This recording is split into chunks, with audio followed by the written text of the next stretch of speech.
President Erdogan is planning a canal as an alternative to the narrow passage on the Bosporus. He sees criticism of his billion-dollar project as a crime against the state order. Its authorities issue arrest warrants for that. The Turkish authorities have taken 10 retired admirals into custody after criticizing a project by President Recep Tayyip Erdogan.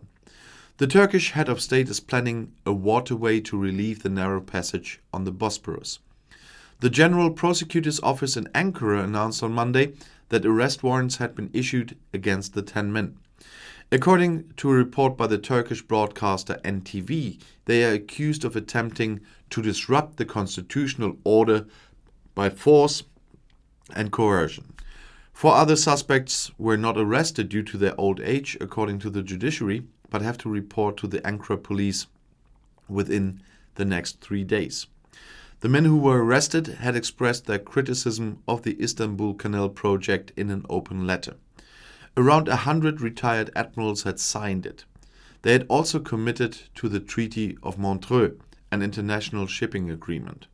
The 1936 agreement regulates the passage in the narrows between the Black Sea and the Mediterranean, the Bosporus and the Dardanelles.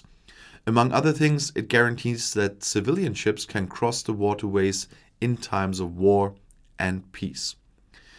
The letter had been sharply criticized by government officials. The Public Prosecutor's Office opened an investigation on Sunday on suspicion of collusion to commit a crime against the state security and constitutional order. The Turkish government vehemently defends the alternative waterway. The Istanbul Canal is necessary to relieve the Bosporus, a central waterway of world trade through which more than 38,000 ships passed last year.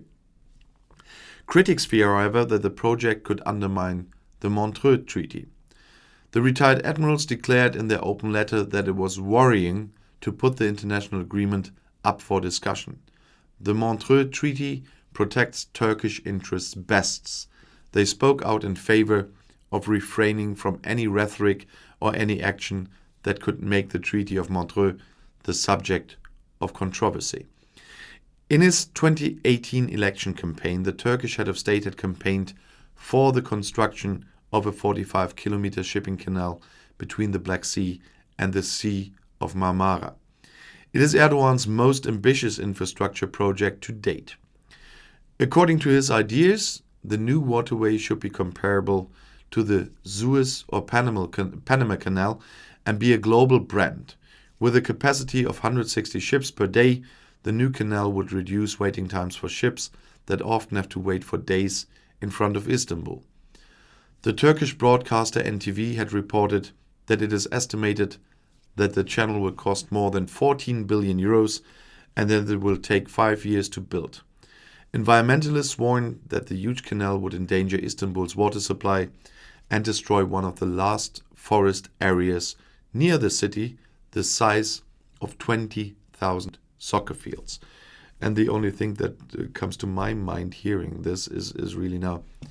So obviously a water canal is the new version of a 1930s Autobahn. And if you want to stay informed, please subscribe to my channel. Auf Wiedersehen.